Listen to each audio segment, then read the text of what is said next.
Eh bien bonjour à tous, aujourd'hui Triple Avis, I Am Number 4, The Shining and The Mule. Comme d'habitude, j'ai filmé mon avis de chaque film juste après son visionnage, histoire que ce soit à chaud, tout frais sorti du four. Je vous envoie les avis tout de suite, c'est parti. Alors je viens juste de terminer The Mule avec Clint Eastwood. Alors l'histoire, tout simplement, donc la mule, vous voyez qu'ils nous en traduisent par là, ils sont sympas quand même. Bref, donc la mule pourquoi? Parce qu'en fait c'est un pépé, il a 85, 90 ans, c'est pas en tout cas, il est pas bien, il est vieux. Et en fait il devient un passeur de drogue pour un cartel mexicain. Évidemment les Mexicains c'est les salopards qui vendent de la drogue, puisqu'il n'y a qu'eux qui font ça, comme d'habitude. Un bon vieux cliché américain, bref. Et donc Clint Eastwood qui joue encore une fois excellemment bien son rôle d'un homme qui, bon, on va dire, a pas raté sa vie, mais a fait passer son travail avant tout le monde, avant tout, et surtout avant sa famille. Et malheureusement, sa famille, il lui reproche, bien évidemment. Bref, donc bon, c'est une histoire assez familiale, et c'est triste, évidemment. C'est un petit peu comme Gran Torino, mais pas la même tristesse, voilà. Donc il faut aussi savoir qu'apparemment c'est inspiré d'une histoire vraie, parce qu'on s'est posé la question tout à l'heure et il me semblait pas, mais j'avais oublié que c'est marqué sur la boîte. Inspiré d'une histoire vraie, inspired by true story. À voir ce film. Si vous avez aimé Gran Torino, vous aimerez celui-là. Alors par contre, il a un cran en dessous. Je vais mettre 7 sur 10. C'est un très bon film, mais c'est pas Gran Torino pour moi. Il est au-dessus, il est au-dessus de celui-là et de loin. Alors, c'est un 4K, comme vous pouvez le voir. Bonne qualité. Alors, j'ai regardé sur IMDb, Master 2K. Très bonne qualité, très propre, pas de grain, nickel. Ouais, je me suis pas décroché la mâchoire, pas comparé à d'autres, mais que ce soit positivement ou négativement d'ailleurs. Mais il était très bon. Bon, vous connaissez le boulot. Maintenant, on va mettre le Blu-ray pour voir. Alors, je viens de mettre le Blu-ray. J'ai remis le 4K, j'ai remis le Blu-ray, j'ai remis le 4K, j'ai remis le Blu-ray. Enfin bref, je sais pas combien de fois je l'ai fait, mais je l'ai fait. Alors franchement, au niveau de l'upgrade, non. Vous cassez pas la tête. Comme d'habitude, oui, le 4K est meilleur. Mais c'est pas du tout... ça mérite pas du tout l'upgrade. Parce qu'il y a vraiment très peu d'écart entre les deux. Le 4K, oui, est un peu plus net. Ça, c'est sûr. J'ai regardé des passages où il y avait des trucs, des images très colorées, tout ça, pour voir. Même là, à un moment donné, on voit un champ avec un champ de maïs, je crois. Enfin bref, j'ai vu des visages de près, tout ça. Franchement, c'est...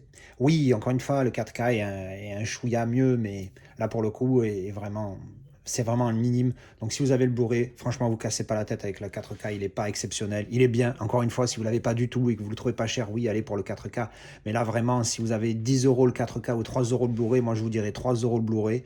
Parce que franchement, la différence, elle est pas... Voilà. Puis bon, c'est pas le... Évidemment, c'est toujours agréable de regarder un film dans sa meilleure qualité possible.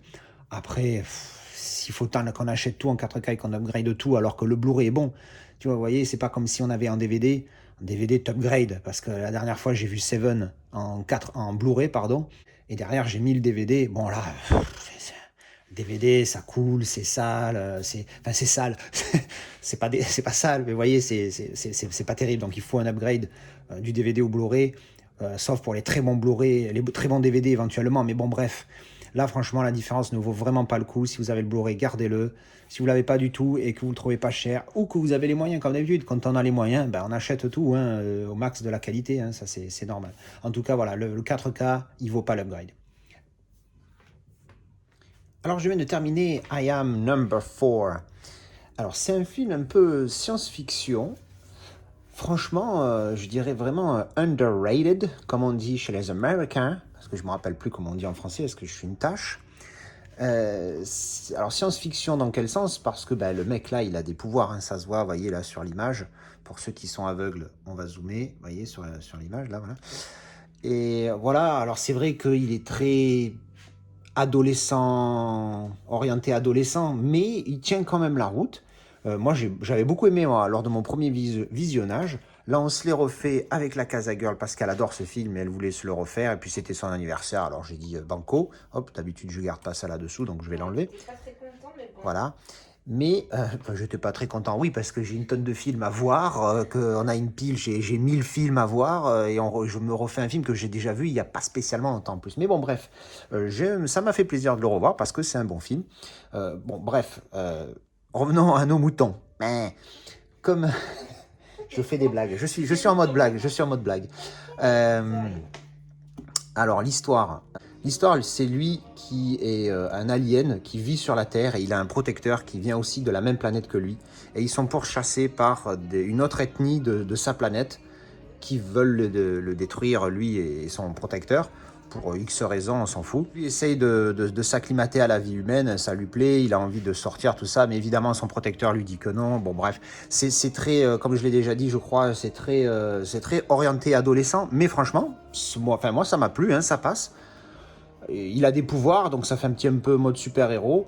Donc je comprends qu'il soit passé un petit peu en dessous les radars, hein, ce film-là, mais franchement, il est sympa. Hein. Moi, je lui ai mis un gentil 7 ou un bon 7. Un 7, voilà, j'ai mis 7. J'en connais une qui... Combien tu mettrais, toi? Moi, je mettrais 8 en temps normal, mais je vais mettre 9 parce que j'aime vraiment ce film. Voilà, donc objectivement, elle a envie de dire qu'elle met 8. Mais elle met 9 parce qu'elle a vraiment adoré. Mais bon, après, voilà, c'est chacun son goût. Hein, voilà. Enfin, bref. Donc, oui, moi, j'ai bien aimé. C'est dommage parce qu'il y avait potentiel de faire des suites vraiment intéressantes. Ils nous ont pondu 5 Twilight. Et ils nous ont pas foutu de nous faire une suite à ça. Ça a déconné. Hein. Celui-là, il explose les 5 Twilight easy. Hein. C'est évidemment, attention, c'est pas un chef-d'œuvre. Il n'y a pas une histoire là, à couper au couteau, Si, etc. Ah, chef-d'œuvre, elle m'a sorti au générique, celle-là. Il faut arrêter. Non, il est bien, voilà, il est bien. C'est un set, voilà, c'est un bon set, voilà. Ensuite, on va passer à la qualité du Blu-ray. Ce n'est pas un 4K, il n'existe pas en 4K d'après ce que je sais. Voilà, il est au correct, sans plus. Son point positif, c'est qu'il est en 1,85.1, donc quasiment tout l'écran. Vous voyez, il y a le générique qui va quasiment en haut de mon écran, de mon téléviseur Philips Ambilight 3 55 pouces slash 140 cm OLED. Oui, je me la pète. Bref, c'est que 55 pouces, hein, 140 cm, maintenant c'est devenu les télés de poche. Oui, non, c'était juste pour dire, voilà, qui prend tout l'écran et ça, c'est pas mal. Après, il est, voilà, qualité très standard, un peu granuleux, mais ça va, ça passe. Du granuleux Blu-ray, ça passe toujours mieux que du granuleux 4K. Donc voilà. Alors, je viens de terminer The Shining en 4K. Alors, il faut savoir que ce film, la dernière fois que je l'ai vu, je lui ai mis un bon 8, je me rappelais un bon 8. Alors là, je sais pas si c'est que le fait de l'avoir déjà vu ou alors d'avoir été un petit peu fatigué. Je pense que c'est ça. Comme j'étais un petit peu fatigué, à un moment donné, j'ai piqué du nez 2-3 fois. Et du coup, j'étais moins dans l'histoire. Mais c'est ça qu'en fait, je pense qui a fait cet effet-là. C'est ce côté, voilà, ce côté où j'étais pas à fond dans l'histoire. Parce que ce film-là, si t'es bien réveillé et si t'es à fond dans l'histoire, il est flippant sa mère. Parce qu'il y a la musique. La musique, je chie dessus. Rien déjà, quand au début du film, la musique du début, genre au tout début, déjà tu te dis, qu'est-ce que c'est que cette musique, tu vois. Mais elle est malaisante. Mais vraiment, vraiment malaisante. Tu te sens pas bien et tout, rien qu'à écouter cette musique. Bref. Et puis l'atmosphère dans ce film, c'est assez tendu. Donc là, je vais pas le renoter. Parce que, ben, comme j'ai dit, j'étais fatigué. Du coup, je pense que j'ai pas vraiment apprécié à sa juste valeur ce film.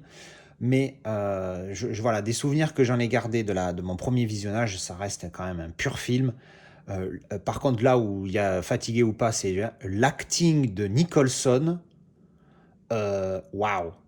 Alors que même sa femme, l'acting, il est pas mauvais aussi, mais il y a des fois, surtout vers la fin, à un moment donné, elle court, elle est là. Ah! Il me court derrière! Ah! On dirait une marionnette qui... je sais pas comment... Pardon, c'est pas drôle. Bref. Donc ouais, non, l'acting de Nicholson, c'était exceptionnel. Vraiment, vraiment exceptionnel. Donc si vous n'avez pas vu ce film, il faut vraiment le découvrir. Alors, c'est la version longue qu'il y a sur le 4K. Par contre, je peux pas du tout vous dire si c'est mieux ou pas que la version courte, parce que la version courte, je sais même pas si c'est celle-là que j'ai vue à l'époque. Et quand bien même c'est celle-là que j'aurais vue, les différences, bref. Donc en tout cas, c'est un super film, bien flippant au niveau de l'ambiance. Je sais qu'il y en a une, elle n'a pas accroché. Combien elle va lui mettre à Shining, la Casa Girl? 5.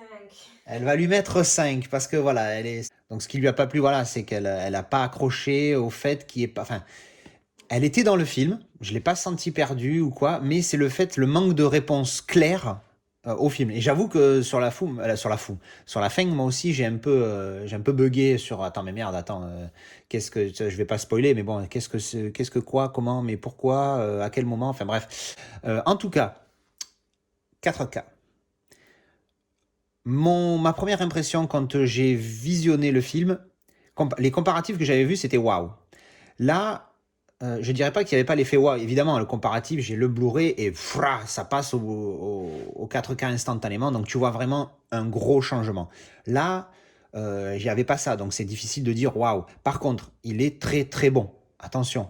Aussi, j'ai enlevé le réglage ultra résolution parce que des fois, c'est ce qui me fait avoir le grain qui zouk. Là, pour le coup, il y avait du grain qui zoukait même sans ça. Donc voilà, le petit défaut, mais le grain est très léger. Disons que la plupart du temps, on ne le voit pas. C'est juste, par exemple, quand il y a euh, une image avec un fond tout blanc où on voit un grand mur. Là, le grain sur le mur, il zouk un petit peu comme j'avais vu dans Léon, ce qui est vraiment le pire du pire, sauf que dans Léon, il était vraiment exagéré. Alors que là, ça va, il passe, on fait pas gaffe, et puis surtout, c'est pas régulier, c'est pas tout le temps. Donc, il est bon. Par contre, pour vous comparer avec le Blu-ray, eh bien, comme d'habitude, on va faire ça tout de suite. Alors, comme d'habitude, j'ai mis le Blu-ray et j'ai remis le 4K derrière pour faire des comparatifs. Alors, au niveau du piqué, bof, c'est très léger l'upgrade. Par contre, encore une fois, la diff se fait grâce au HDR. Au niveau des couleurs, j'avoue que c'est quand même pas mal, surtout qu'en plus celui-ci est en Dolby Vision. Alors c'est de loin pas le plus beau Dolby Vision que j'ai jamais vu, hein, mais il est très bon. Il est très bon. À la question subsidiaire, qui est quand même l'origine de ma chaîne, mérite-t-il l'upgrade? Alors ma réponse va être non. Non, parce que, encore une fois, pour moi, même si c'est vrai que le HDR, c'est très souvent ce qui fait la différence, le piqué, ça reste quand même important. Moi, une image nette, précise, sans grain, je trouve ça magnifique. Alors évidemment, un film de 1980, on peut pas lui demander d'être Mortal Engines, ça c'est sûr. Mais, le piqué, y a pas, on va pas, il est mieux, hein, oui, il est mieux, mais il n'y a pas une différence de malade.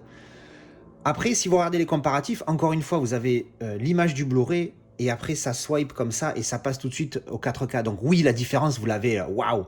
Je vous garantis qu'il suffit que vous regardez une scène avec le 4K, vous changez, vous mettez le Blu-ray, vous le lisez derrière, la différence, elle vous saute pas à la gueule. Parce que voilà, elle est pas côte à côte. Toujours côte à côte, vous verrez une différence flagrante. Là, non. Le HDR, effectivement, le Dolby Vision apporte beaucoup sur Shining. Si vous êtes un gros fan du film, il mérite le 4K. Peut-être l'upgrade, si vraiment vous, encore une fois, si vous avez les moyens, si vous avez vraiment envie, si c'est un film que vous adorez. Après, si vous avez déjà le Blu-ray et que voilà, vous en êtes satisfait, franchement, vous aurez pas un gap de malade avec ce 4K. Donc je dirais non pour l'upgrade, même si, encore une fois, comme d'habitude, le 4K est meilleur. Et bien voilà, c'était les avis de ces 3 films. J'espère que ça vous a plu. Dites-moi ce que vous en avez pensé, vous, dans les commentaires. Si je me suis planté au niveau de ma critique du 4K pour l'un des deux, ou du film en général, même pour celui-ci. Voilà, bref, donnez-moi vos avis, quels qu'ils soient, sur la qualité du film ou du transfert, dans les commentaires. Je vous dis à la prochaine pour une autre vidéo, avis, déballage ou autre. Ciao!